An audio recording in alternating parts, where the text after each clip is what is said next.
அப்படின்னா என்ன? நான் இறை திருவடியை தான் நான் கேள்விப்பட்டிருக்கேன். அப்படின்னா என்ன தெரியலையே அப்படின்னா, மாணிக்க வாசகர். மாணிக்க வாசகர் எப்படி போய் சேர்ந்தார் பார்த்தீங்களா? ஜோதி வடிவத்தில் எம்பெருமானுடைய ஹிருதய கமலத்தில் போய் சேர்ந்தார். இதுதான் இறைவனுடைய சேர்ந்து அப்படி சேர்ந்தது, அப்படி இறைவனோட சேர்ந்தது. இதுக்கு அடுத்தது எதுவுமே இல்லை.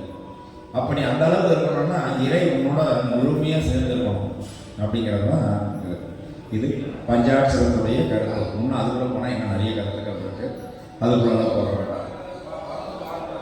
இந்த முருகப்பெருமான் அப்படின்னு சொல்லக்கூடிய பெம்மான் முருகன் பிறவான் இரவான் அப்படின்னு சொல்லி சொன்னேன், உதித்தனன் சொல்லி சொன்னேன். இதுல வந்து பாத்தீங்கன்னா செம்மான் மகனே திருடும் திருடன், செம்மான் மகனே திருடும் திருடன், பெம்மான் முருகன் பிறவான் இரவான், சும்மா இரு சும்மா இரு சொல் அற என்றாலுமே அம்மா பொருள் ஒன்று அறிந்திலே. சண்முகம் அடிக்கடி சொல்லுவார் ஒரு வாரம் நம்ம பக்கத்தில் இருக்கிறோம். சும்மா இரு, உனக்கு என்ன வேணுமோ அது கிடைக்கும் அப்படின்னா, சும்மா இருக்கிறதுனா எப்படி அப்படின்னு சொல்கிறது ஒன்றா ஆகும். நீ ஏதாவது வேலை செய்யறதோட ஈஸி, சும்மா இருக்கிறது ரொம்ப ரொம்ப கஷ்டம். சொல் அற பேசுவதை நிறுத்து, பேசுறத நிறுத்தினா உங்களுக்கு நிறைய கிடைக்கும் அப்படின்னு சொல்லுவாங்க.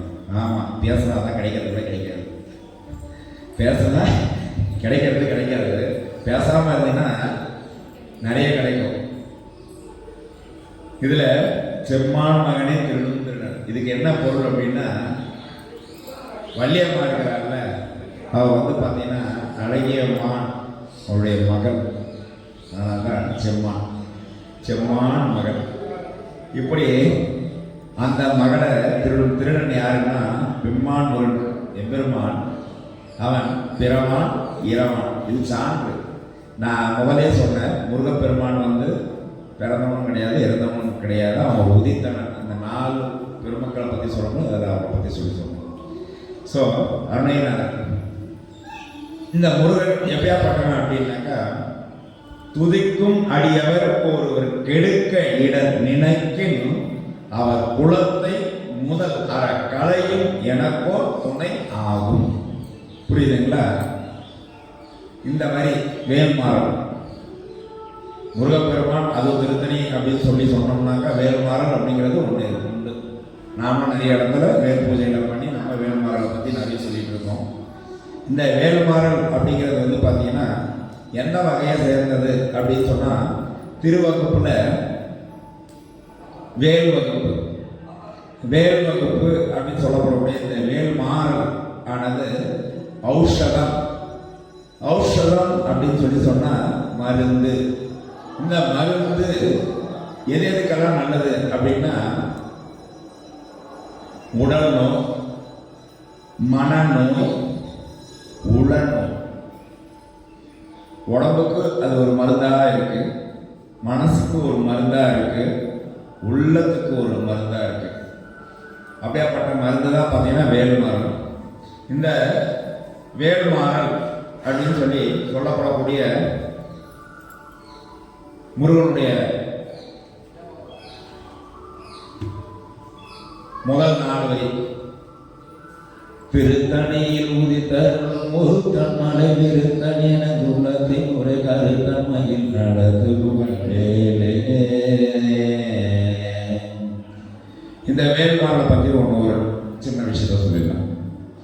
இந்த வேல்மாறல் அருணகிரிநாத பெருமானால் எழுதப்பட்டது. வள்ளிமலை சச்சிதானந்த சுவாமிகளால் இது அமைக்கப்பட்டது.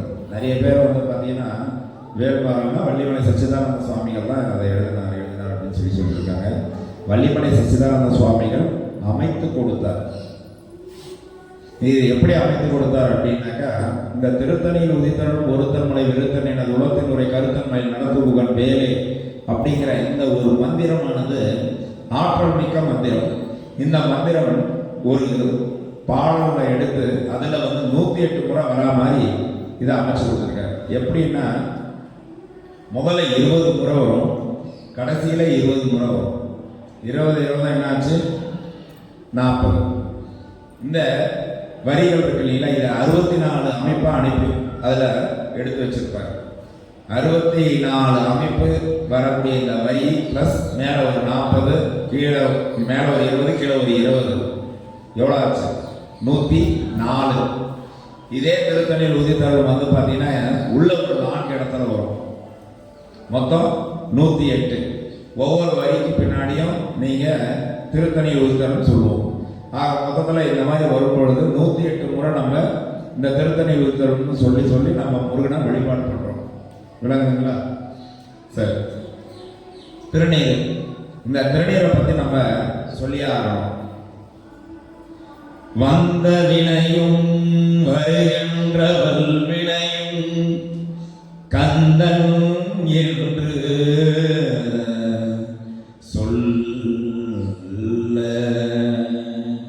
கலங்கிடுமே.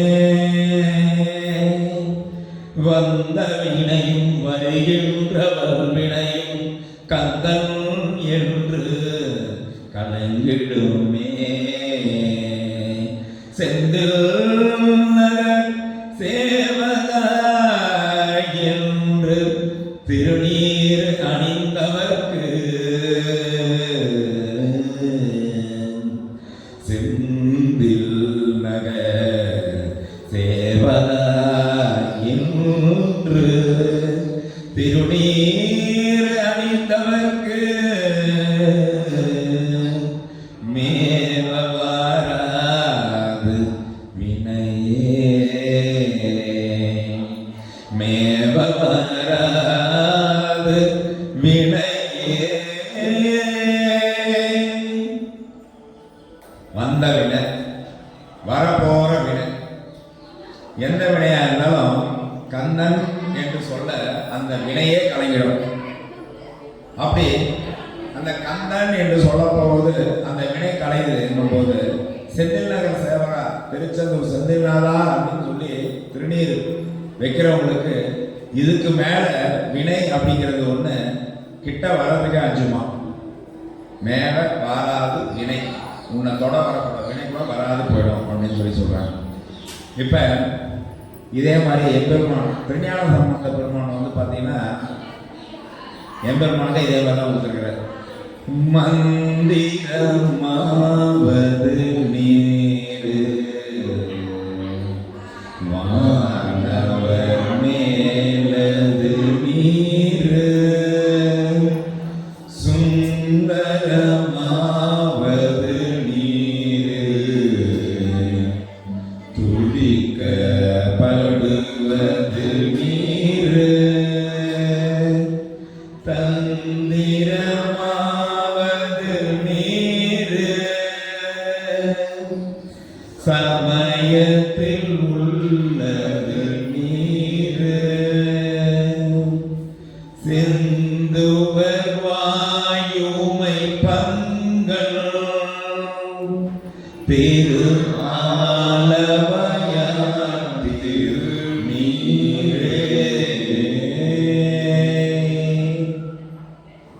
பாருங்க. இந்த திருநீரு அப்படின்னு சொல்லி சொன்னா மூலப்பண்டாரம் சொல்லுவோம். இந்த மூலப்பண்டாரத்துக்கு முருகனும் அடிமை, சிவபெருமானும் அடிமை.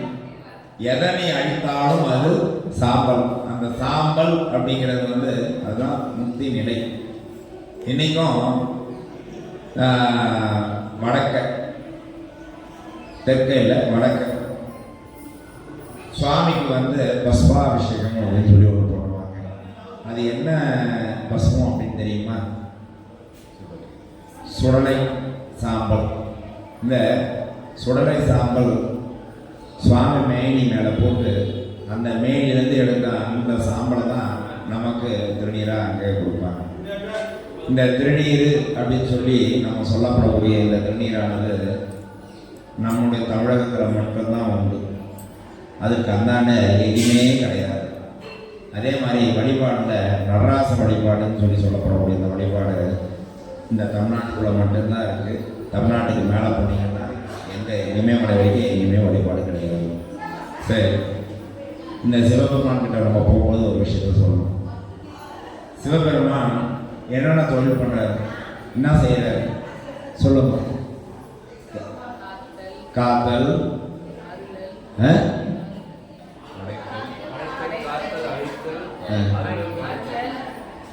கரெக்டா சொல்லணும், மாத்தி மாத்தி எல்லாம் சொல்லக்கூடாது. முதல்ல எடுத்தவங்க பார்த்தீங்கன்னா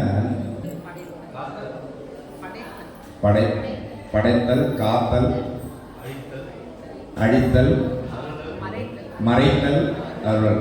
நான் முதல்ல மாற்றி சொல்றேன். சரி, முதல்ல எடுத்தவுடனே படைக்கிறது யாரோட தொழில்? பிரம்மா. சரி, கரெக்ட். இரண்டாவது தொழில் காத்தல் யாரோட தொழில்? விஷ்ணு. மூணாவது அழித்தல் யாரோட தொழில்? யாரு? சிவபெருமான். முதல்ல அதெல்லாம் சொன்னீங்க. எப்பவுமே சிவபெருமான் வந்து அழிக்கக்கூடிய கடவுளே கிடையாது. சிவன் அழித்தல் அப்படிங்கிறது செய்யக்கூடிய கடவுள் கிடையாது. முதல்ல புரிஞ்சுக்கணும். ருத்ரன்றது வேறு, சிவன்றது வேறு. அதை முதல்ல தெரிஞ்சுக்கணும். புரியுதுங்களா? ருத்ரன். நான்காவது யாரு? என்ன தொழில்? மறைத்தல். மறைத்தல் யாரு? மகேஸ்வரன். ஐந்தாவது தொழில் அருளல். அருளல் அப்படிங்கிற தொழில் யார் செய்யப்படுறாங்க? சதாசிவம். புரியுதுங்களா? 5 தொழிலுக்கு 5 கடவுள் இருக்காங்க. இப்படி இருந்து பார்க்கலாமா இல்லை இப்படி இருந்து பார்க்கலாமா? சதாசிவத்தை வந்து கீழே போகலாமா இல்லை விஷ்ணுல இருந்து மேலே போகலாமா?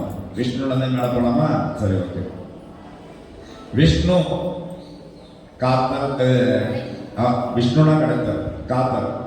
பிரமன் தான் படைத்தல். சரி, பிரமன் படைத்தல். அவர் என்ன தொழில் பண்ணுவார்னா படைத்தல் தொழில் மட்டும்தான் பண்ணுவார். இரண்டாவது வரக்கூடியவர் யாரு? காத்தல் விஷ்ணு. அவர் 2 தொழிலையும் பண்ணுவார். 2 தொழில்னா என்னென்ன தொழில் சொல்லுங்க? 2 தொழில். ஒன்று படைத்தல், இன்னொன்று காத்தல். 2 தொழிலுமே பார்ப்பார். மூன்றாவது ருத்ரன். ருத்ரன் 3 தொழிலும் செய்வார். எந்த 3 தொழில்னா படைத்தல், காத்தல், அழித்தல். இந்த 3 தொழிலும் செய்யக்கூடியவர் ருத்ரன். நான்காவது மகேஸ்வரன்.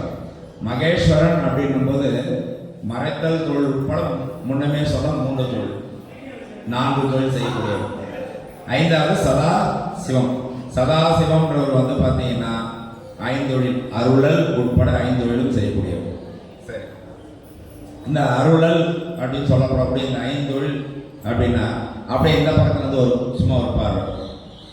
முதல்ல சதாசிவத்துடைய தொழில் இது எல்லாத்தையுமே இதை பார்த்து இவர் எல்லா 5 தொழிலும் பண்ணுவார். அப்படியே இந்த பக்கம் இருக்கக்கூடிய பிரமன் அப்படின்னு சொல்லக்கூடிய பிரம்மா அப்படி வந்து அவர் இந்த பக்கத்தில் இருக்கிற 5 தொழிலும் பண்ணுவாரான்னு முடியாது. அவரால் ஒரு தொழில் தான் பண்ண முடியும். இந்த லாஸ்ட்ல இருக்கிறவர் யாரு? சதாசிவம். நீங்க சொன்னீங்கல்ல சிவன் அப்படின்னு சொல்றாரு, அவர் தான் மேல இருக்கார். அவர் நினைச்சா இந்த 5 தொழிலும் செய்யலாம். ஆனா பிரமன் நினைச்சாலும் ஒரு தொழில் தான் செய்ய முடியும். பிரமன் அப்படிங்கிறது பல கோடி, இந்திரன் என்கின்றது பல லட்சம், சிவன் அப்படின்னா ஒரே ஒருத்தன் தான் சிவன். ஞாபகம் வச்சுக்கணும். சரி, இந்த திருநீரை பற்றி சொல்லும்போது பூசை இனியது நீர், புண்ணியமாவது நீர், பேச இனியது நீர், பெருந்தவத்தோர்களுக்கெல்லாம் வருத்தம் தணிப்பது நீர், பொருத்தமதாவது நீர். இப்படி நிறைய விஷயங்கள் சொல்லலாம். சரி, கந்த சஷ்டி நம்ம எதுக்காக பேச வந்தோமோ அதை பற்றி பேசிட்டு போவோம். அந்த வேலையை விட்டு மற்ற வேலையெல்லாம் பார்த்துட்டு இருந்தால் நல்லா இருக்குமா? சரி, கந்த சஷ்டினா என்ன? முருகப்பெருமானுக்காக எடுக்கப்படக்கூடிய ஒரு விழா. கந்தன் அப்படின்னா யாரு? முருகன். சஷ்டி அப்படின்னு சொல்லப்படக்கூடியது இது ஒரு வடமொழி வார்த்தை. அழகான தமிழால் நம்ம பேசுவோமே. கந்தன் கவினாறு, கந்தன் கவினாறு, இதுதான் உண்மையான தமிழ் பேர். சரி, என்ன இது கந்தன் கவினாருன்னா என்ன புதுசு புதுசாக நாரெல்லாம் சொல்றேன், பூக்கட்டுற நாரெல்லாம் சொல்றீங்களே அப்படின்னா அதோட உண்மையான அர்த்தத்தை புரிஞ்சுக்கிடணும். தெரிஞ்சுக்கங்க, அறிஞ்சிக்கங்க, உணர்ந்துக்குங்க. கந்தன்னா முருகன், கவி, அவன் மேல் இயற்றிய பாடல்கள் தான் கவி. 6 அப்படிங்கிறது வந்து பார்த்தீங்கன்னா இந்த 6 நாட்கள். நம்ம எப்பவுமே கந்த சஷ்டினா 6ன்னு மட்டும் தான் சொல்றோம். ஆனால் அந்த 6ன்னு மட்டும் சொல்லக்கூடாது, 6 கூட்டல் 1 அப்படின்னு சொல்லி தான் முடிக்கணும். 7வது நாள் என்ன விசேஷம்? சுவாமியுடைய திருக்கல்யாணம். கல்யாணம் சொல்லக்கூடாது. எப்பவுமே மனிதர்களுக்கு செய்யப்படக்கூடியது மட்டும்தான் கல்யாணம். எம்பெருமானுக்கு செய்யப்படக்கூடியது திருக்கல்யாணம். விளங்குதா? அப்போ வந்து பார்த்தீங்கன்னா சுவாமிக்கு அட்சதை கொடுப்பாங்க. இதை நீங்கள் எங்கேயாவது திருக்கல்யாணம் அட்டன் பண்ணவங்களுக்கு தெரியும். இப்போ நாம மனுஷங்களுக்கு கல்யாணம் பண்ணும்பொழுது அட்சதை கொடுப்போம். அட்சதை கொடுத்தா என்ன பண்ணுவோம்? நம்ம மண்ணை நல்ல வைகுவேலை நல்லது அதுவும் குறைவில்லை அப்படி சொல்லி அதை வாழ்த்துறோம். இதுவே சுவாமிக்கு திருக்கல்யாணம் நடக்கும் பொழுது அட்சதை கொடுப்பாங்க. ஆனா அந்த அட்சதைய நீ சாமிக்கு போட்டேன்னு வச்சுக்கோ, அது மிகப்பெரிய பாவம். சுவாமி நமக்கு கொடுத்த அட்சதை அது. அப்ப நமக்கு தான் நாம போட்டுக்கிடணும். விளங்குதா? சுவாமிக்கு திருக்கல்யாணம் நடக்கும்போது நமக்கு சுவாமி அருள் கொடுக்குறாரு. இந்த காட்சியை எனக்கு கொடுத்துருக்கிறியே அப்படின்னு சொல்லி சாமியே நமக்கு அந்த நிலையை கொடுத்துருக்கியே அப்படின்னு நமக்கு நாம கொடுக்கணும். மீனாட்சி திருக்கல்யாணம் போய் பார்த்துருக்கீங்களா? போய் பார்த்தீங்கன்னா தெரியும். அங்கே அட்சதை கொடுப்பாங்க, எல்லாரும் அவங்க தான் போட்டுக்குவாங்க. அப்படிதான் போட்டு நம்ம வாழ்த்திக்கிறது. இது நம்ம இப்போ போட்டுக்கிறோம்னா நம்ம வாழ்த்துறோம் அப்படின்னு அர்த்தம் இல்லை. சுவாமி நம்மளை வாழ்த்துறாருன்னு அர்த்தம். நம்ம இப்படி போடும் பொழுது 12 அங்குலத்துக்கு மேலே தான் நம்ம வாழ்த்துறோம். இப்படி போடுறோம். சரி, இந்த 12 அங்குலத்துக்கும் ஒரு சின்ன ஒரு தத்துவம் இருக்கு, அதையும் சொல்லிடுறேன். கற்பனை கடந்த ஜோதி கருணையே உருவமாகி அற்புத கோலம் நீடி அங்குமறை சிறப்பின் மேலாம் சிற்பர வியோமமாகும் திருச்சிற்றம்பலத்துள் நின்று பொற்குடல் நடம் செய்கின்ற பொங்கல் போற்றி போற்றி. திருச்சிற்றம்பலம் அப்படின்னு சொல்லப்படக்கூடிய இந்த திருச்சிற்றம்பலம் பற்றி உங்களுக்கு தெரிஞ்சுக்கணும். சின்ன சின்ன இடத்துல சின்ன சின்ன விஷயங்கள் சொல்லிட்டோம்னா எல்லாமே தெரிஞ்சுக்கலாம். திருச்சிற்றம்பலம் அப்படின்னாக்கா இது எங்கே இருக்குது அப்படின்னா, எல்லாருமே சொல்கிறது வந்து பார்த்தீங்கன்னா இல்லை சிதம்பரத்தில் தான் இருக்குது அப்படின்னு சொல்லி சொல்கிறோம். சரி, திருச்சிற்றம்பலம்னா என்ன? பேருன்னா தெய்வம். ரொம்ப ஷார்ட்டாக சொல்லிடுறேன், ஏன்னா நம்ம அடுத்தது 3 வருஷம் தான் இருக்கு. திருன்றது வந்து பார்த்தீங்கன்னா தெய்வம். சிக் சிறிய, அம்பலம் கூரை வைக.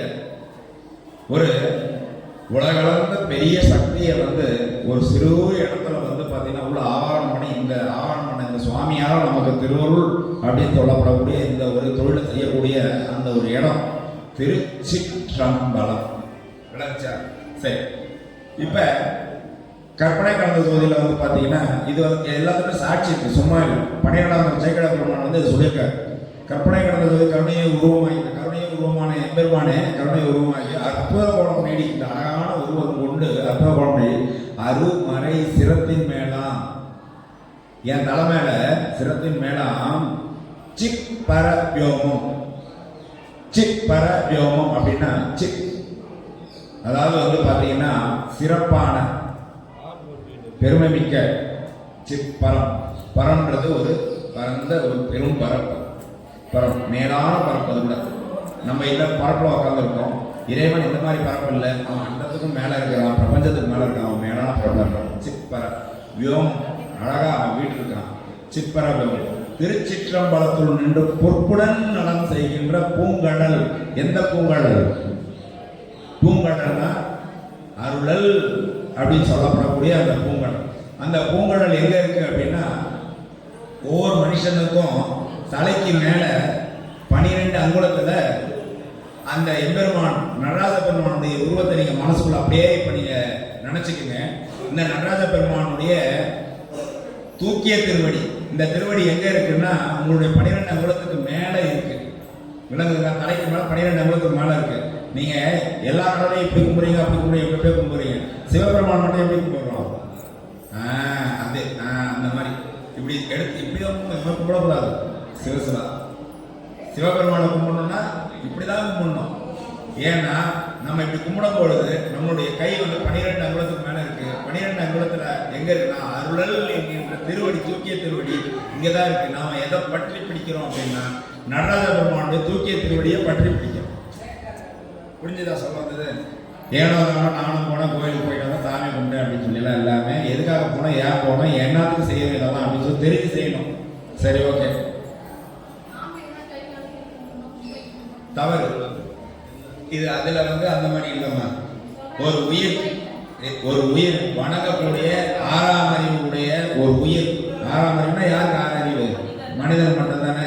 இந்த ஆறு அறிவு கொண்ட மனுஷன் அப்படின்னாலே அவன் வணங்கக்கூடிய ஒரு நிலையில இருக்கான். வணங்குறவன் எல்லாருமே வணங்கிட மாட்டான். போற வரவெல்லாம் வணங்கினா வணங்க மாட்டான். அறிஞ்சவன், அதை உணர்ந்தவன் தான் அறிய முடியும். தெரிஞ்சுக்கினா அறிஞ்சுக்கிட்டு அதை கண்டிப்பா செய்யணும். அதெல்லாம் தெரிஞ்சா மட்டும்தான் சுவாமின்னா என்னன்னு தெரியணும். முதல்ல வணங்குறதுன்னா இப்படிதான் வணங்கணும். சரி, விழுந்து கும்பிடுறதுன்றது ஒன்று இருக்கு இல்லையா? இதுல தான் பார்த்தீங்கன்னாக்கா பெண்களுக்கு 5 அவயங்கள் மட்டும்தான் பூமியில படணும், ஆண்களுக்கு 9 அவயங்களும் பூமியில படணும். இது மட்டும்தான் மாற்று. அதே மாதிரி வணங்கும் பொழுது பார்த்தீங்கன்னா சுவாமிக்கு நேராக நின்று அப்படியே சாஸ்திரமாக எடுத்து கும்பிடுவாங்க. அதெல்லாம் அந்த மாதிரி பண்ணக்கூடாது. சில விஷயங்கள்லாம் சின்ன சின்ன விஷயங்கள் தான், அதெல்லாம் தெரியாமல் செய்யறது தான். அது பாவமான அது பாவம் நான் சொல்ல மாட்டேன், தெரியாமல் தானே செய்கிறாங்க. ஆனால் தெரிஞ்சு நான் நேருக்கு நேராக இருந்து கும்பிடுவோம்னா அவனுக்கு கண்டிப்பாக அவ்வளோ பெரிய ஆள் இல்லை. ஓரமானிக்கிறதுக்கே நம்மளுக்கு அருகதை இல்லை. இதில் அவன் நேராக இருந்து கும்பிட்ற அளவுக்கு நம்மளுக்கு அருகதை இருக்கா? எப்பவுமே இப்படி தான் இருந்து கும்பிடணும். வடக்கு பார்த்தா அப்படின்னா கும்பிடணும். இதெல்லாம் தெரிஞ்சாப்புல செய்யணும். இது தெற்கு வடக்கு. ஓகேங்களா? சரி, இன்னொரு விஷயம் இருக்கு. அபிடேகம் அப்படின்னு சொல்லி சொல்கிறோம் இல்லையா? அபிஷேகம் உங்களுக்கு புரியுற மாதிரி சொல்கிறேன். சுத்த தமிழ்ல அபிடேகம் அப்படின்னு சொல்லுவோம். இந்த அபிடேகம், சரி தமிழ் உங்களுக்கு புரியாத மாதிரியே சொல்றேன். எனக்கு தமிழ்னா அபிடேகம் தான் வரும். அபிஷேகம், இந்த அபிஷேகம் செய்யக்கூடிய வீட்லையா இருக்கிறவங்களா இருந்தாலும் சரி, ஆலயத்தில் பணி செய்யக்கூடிய சிவாச்சாரியார்களாக இருந்தாலும் சரி, இவங்களை பற்றி ரொம்ப முக்கியமாக ஒரு விஷயம் சொல்லணும். அதுலேயும் சிவாச்சாரியர்களை பற்றி கண்டிப்பாக சொல்லி ஆகணும். இந்த நேரத்தில் அவங்களோட திருவடியை நம்ம வணங்கி நாம் இந்த விஷயத்தை சொல்லியே ஆகணும். என்ன அப்படின்னா, சிவாச்சாரியர்கள் அப்படின்றவங்க கருவறையில் சுவாமிக்கு அபிஷேகம் செய்யப்படக்கூடிய அந்த நேரத்தில் அவர்கள் எப்படி மாறுறாங்கன்னா தாயாக மாறிடுறாங்க. நல்லா புரிஞ்சுக்கணும். ஒரு தாய் மட்டுமே மகளை குளிப்பாட்டி ஆடை மாற்றி அலங்காரம் செய்யக்கூடிய தகுதி உடையவர். விளக்குதா? ஒரு சிவாச்சாரியார் அப்படிங்கிறவர் அவ்வளோ ஒரு பெரிய நிலையில இருக்கக்கூடியவர். அவங்க மட்டும்தான் 30 திருமேனி தீண்டுவாருக்கு அடியேன். சுந்தரர் சொல்லியிருக்காரு பார்த்தீங்களா? 30 திருமேனி தீண்டுவாருக்கு அடியேன்னா யாரு? சிவாச்சாரியர். அவங்க கையால் நீர் இட்டுக்கிட்டீங்கன்னா உன்னோட வினை அப்படியே கரையும். நீ அந்த மாதிரி நீர் இட்டுட்டு நம்ம ஒரு கோயிலுக்கு போகிறோம், பார்த்துட்டு அப்படியே நீர் விட்டுட்டு அப்படியே வந்துடுறது இல்லை. அந்த சிவாச்சாரியருக்கு நம்மளால முடிஞ்சதை இயன்றதை கொடுக்கணும். ஏன்னா இதுதான் நமக்கு கிடைச்ச ஒரு நல்ல நேரம். ஒரு சிவாச்சாரிய மனம் உழுந்தார்னா, ஏன்னா ஒரு திருமையை தீண்டி வழிபாடு செய்யக்கூடியவர். விளக்குதா? ஸோ இந்த அபிஷேகம் அப்படின்னு சொல்லப்படக்கூடிய இந்த அபிஷேகமானது புறப்பூசை அகப்பூசைன்னு 2 பூசை இருக்கு. புறப்பூசை அப்படின்னாக்கா நம்ம கண்ணால பார்க்கறது. அகப்பூசைன்றது உள்ளுக்குள்ள நம்ம இதய கமலத்திலிருந்து எம்பெருமானை எழுதலை செய்து அந்த அபிஷேகத்தை அங்க செய்யறது. சரி, இந்த அபிஷேகம் அப்படின்றது பார்த்தீங்கன்னா எப்படி பண்ணணும் அப்படின்னா 4 அங்குலம், அவ்வளோதான். அதிகபட்சமே 4 அங்குலம் தான். எந்த ஒரு மூர்த்தமாக இருந்தாலும் அந்த மூர்த்தத்துக்கு மேலே 4 அங்குலத்திலேயே அந்த அபிஷேக நீரோ திரவியங்களையும் அங்கிருந்து தான் சாப்பிடணும். சும்மா சாமி இங்கே இருக்கும் நின்றுட்டு இங்கேருந்து தூக்கி ஊத்துறது இல்லை. ஒரு குழந்தையா நினைச்சு மூச்சு முட்டமோ அந்த குழந்தைக்கு அப்படின்னு சொல்லி நினைச்சு நம்ம குழந்தை அப்படின்னு நினைச்சு நம்ம அந்த இடத்துல செய்வோம். அப்படி செஞ்சீங்கன்னா தான் முழுமையாக ஸ்ரத்தையாக செய்யக்கூடிய அந்த அபிஷேகம் சுவாமி முழுமையாக போய் சேரும். சரி, இது பார்த்தீங்கன்னா புறப்பூசை. அகப்பூசை அப்படின்னு சொல்லப்படக்கூடிய இடத்துல வெறும் 2 அங்குலத்திலே செய்யணும். உள்ள இருக்கிறது கரு. என்ன இருக்கு? இறைவன் கருவா இருக்கான் நமக்குள்ள. அந்த கருவா இருக்கக்கூடிய இறைவனுக்கு பார்த்தீங்கன்னா நம்ம பண்ணக்கூடிய அபிஷேகத்தினால எந்த ஒரு சின்ன இடரும் வந்துடக்கூடாது. அவனுடைய நிலையிலேயே அவனோட அபிஷேகம் பண்ணணும். விளங்குதுங்களா? இதை மாதிரியான நிலையில தான் நம்ம எல்லாத்தையுமே செய்யணும் அப்படின்னு சொல்லுவோம். சரி, ஓகே. அபிஷேகம் செஞ்சோம், ஆதாரம் பண்ணோம், சுவாமிக்கு வழிபாடு நடக்க போகுது. வழிபாடு நடக்கும் போது நம்ம மனுஷாலெல்லாம் என்ன பண்ணுவாங்க தெரியுங்களா? கற்பூர தெய்வார்த்தனை அங்கே காட்டுவாங்க. கண்ணை கெட்டியா மூடிக்குவாங்க. கண்ணை கெட்டியா முடியணும், எனக்கு இது வேணும் அது வேணும் இது வேணும் அது வேணும் இது வேணும் அது வேணும்னு சொல்லி வேண்டிட்டு இருப்பாங்க. வழிபாடு பண்ணும்போது தான் கண்ணால நம்ம இறைவனை பார்க்கணும்.